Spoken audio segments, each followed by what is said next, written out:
JB here. Hope everyone's doing outstanding. February 19, 9/14 on this fine morning. Talk really quick about market. Some names I'm looking at go from there. S&P in the red, actually was solidly in the green until about 3:30 this morning. SPY was at 688, and then by 5:30 all the way down to 683. No news, no catalyst. Europe open, I guess, rolled into the U.S. equities, and I guess that's the best explanation you can get. So no news, no catalyst to speak of. Yesterday we had the Fed minutes, and Fed minutes was kind of like, to me, a non-event. You wouldn't even know that the Fed minutes happened. Markets were already kind of like melting from the highs at 1 o'clock, but underneath the Fed minutes is a talk. A few of the Fed officials want to add some wording in the next statement about the possibility of raising rates, the rate hike, right? Hike. Wow, that's interesting stuff. In just if inflation remains sticky, which inflation has been somewhat sticky, so to try and put it in now when we actually had the lowest year-over-year inflation recently in the CPI, it's kind of you just kind of like laugh, right? That's all you can do. But it makes for good commentary.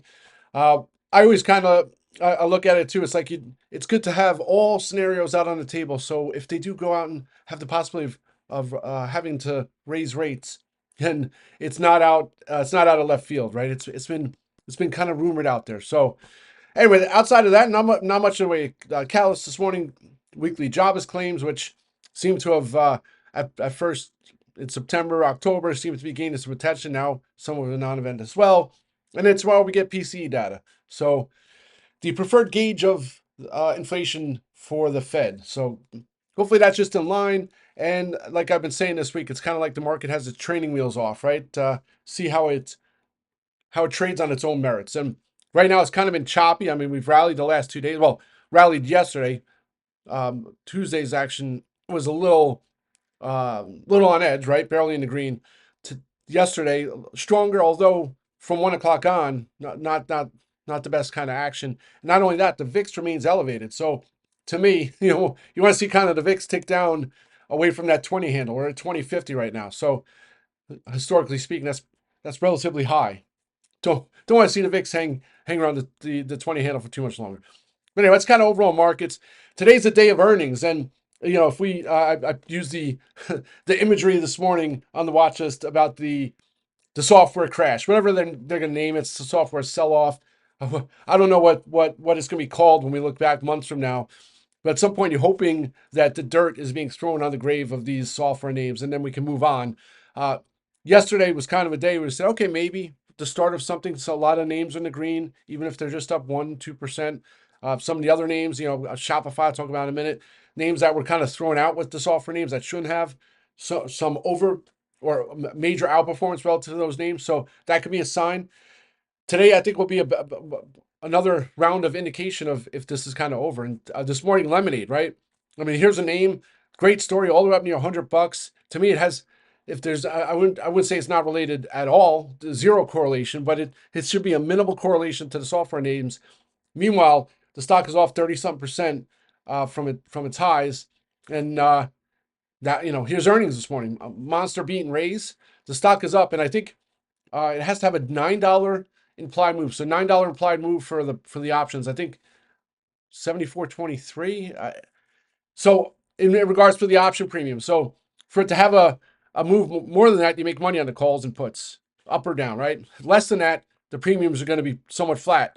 If you have strikes that are far out of money, they're going to get crushed. So I was actually looking at the 85 calls.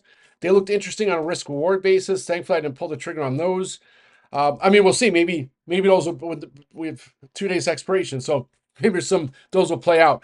Also, I was looking at March 110s. Those look interesting. So I'll see here at the open. Today might be a good indicator on some of these names. Same with Shopify. We'll see how it reacts today. If Lemonade comes out of the the trade of the market doesn't care, it's just going to sell it off just because, right? That's kind of how it feels, unfortunately. I mean, look at AppLovin. AppLovin had one of the most monster quarters you'll see, and the stock just got pummeled for no other reason than it's in software landscape, right? So just remarkable stuff. So today I think will be a good indication if these names can kind of find footing. If Lemonade holds its gains and rallies, maybe we're kind of out of that environment. We can get on to having more fun, right? If not, then I'll be a little concerned that maybe we haven't seen the bottom in some of these other names. So, and then you got then I start worrying about getting the oh crap or oh poop, oh shit puts, right? The ones where, you look at some of the names and I keep talking like Intuit, right? Do you get 300 puts? App Lovin', do you get, $250 puts? Those are just the things that if this is that the environment's not done, that's maybe where we're going to start to go on some of these names. So can't rule that out. But anyway, all right, so that's overall markets, just individual names. Hopefully, we have some decent moves on earnings. Also, this morning, Walmart, right? A strong quarter. The thing with Walmart, stock is up quite a bit over the last couple of months to begin with. So at first, you thought, okay, it might be a sell the news event. Everybody's talking about Walmart's down, and boom, just reverse into the green here. So could be a nice ramp to go here this morning. I don't know if I'm going to trade Walmart. I can't remember the last time I did. I don't even know. Is Target up here this morning too? 115.48, or it's kind of flat. But you have to look at maybe Walmart's going to head back up into the 130s. If that's the case, the premiums might be inexpensive to play for that today. So anyway, so it's up here 128 here this morning. It's funny again. I've been saying this the last couple of days. People were talking about, if you look at things that have changed over the years, and they'll be talking about this software AI situation for many years. Well, who knows? Maybe many months, many years to come.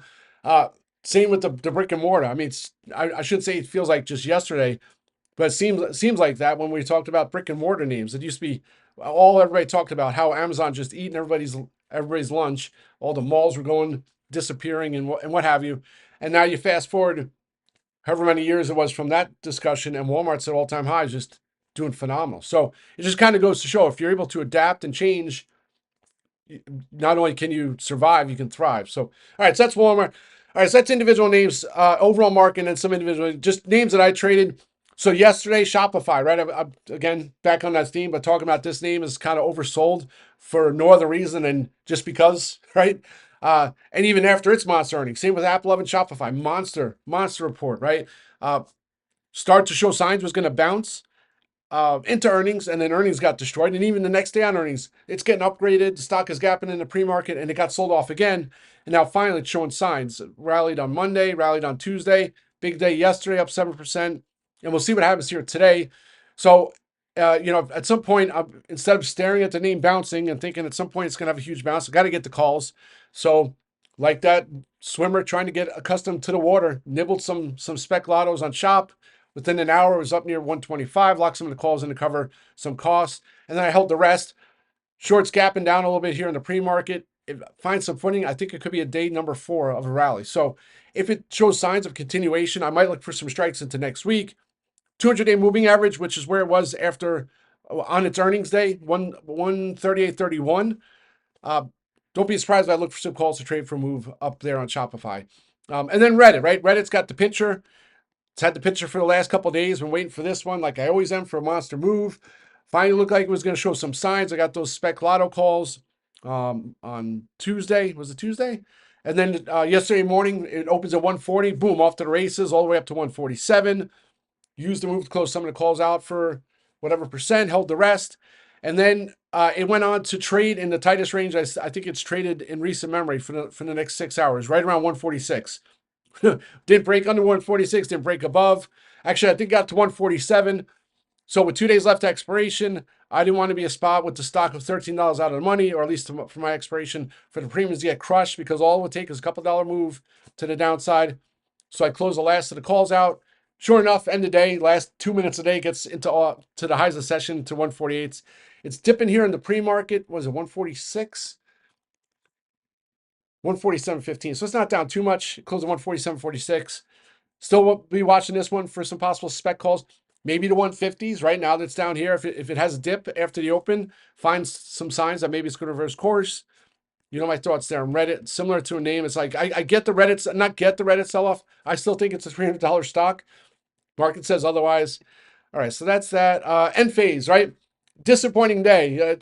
Frustrating, because if it was a day that it would reverse course, not reverse course, but finally get back up to its earnings highs in the 50s. Yesterday was it. SolarEdge had a great report, and then boom, SolarEdge reversed the green at the open. That traded down, then it pulled the end phase down into the red. Frustrating, right? It's frustrating because the stock closed in the green, but still like this one for a move into the 50s and 60 handle. I'm not going to force the trade, but I'll continue to look for opportunities there. So that's Reddit, Enphase. Still looking at GLW too, right? So that one traded up to 136. It's down to, I think it's 131 here in the pre-market, 131.75. So not frustrating, but at some point it's going to hold its gains, trade up to 135 and actually hold them. So one of the days when it does that, obviously I'm going to want to be in the calls. Premiums keep coming down, which is a good thing. So maybe there'll be some playable opportunities to grab some strikes on that one. I was looking like the 145s for next week are expensive. So it closed at 132.01, right? So if you go to look, the GLDW calls for the February 27th expiration, the 145s are 64 by 79. That's insane. $8.08 implied move. Do I have my handy dandy calculator? What is that? $8.80 on 132 stock? 6.66666. Oh, lucky sixes. 6% implied move on a stock. There's no earnings. There's no catalyst. I mean, stock has relative this week. What is it? It's probably flat on a week, right? Or maybe it's down 1%. Let's see here. Sorry, I'm rambling here, and the market's it's down 1% on the week. So at some point, I'll be some strikes there. That's that. Oh, other names, right? Look at Carvana today. I mean, again, it's one of those names, very divisive. People think it's a fraud, right? I've never I've never seen a name that's been a fraud trade for as long as it's traded without some crazy revelations that have uh, came out. Maybe I'm wrong. It's not a name I've traded, but look at this reversal. If it's one of those names, like if you're in puts, you're like, okay, open the market, open the market. You could probably sell short to cover the puts if you had them to lock some of the profits in. Uh, but also here's reversing. What is it? $80 off the lows. So that could be a nice lotto. And then, I keep talking about the put side. So if market finds some weakness today, JP Morgan last week at this time last Thursday had some odd weakness, right? It was trading at $300 or close to it. No news, no catalyst, was down 4%, I think, last Thursday. Same with Visa, right? Visa sold off on Friday. No news, no catalyst. So is it the start of some of these moves having some like under the radar moves to the downside?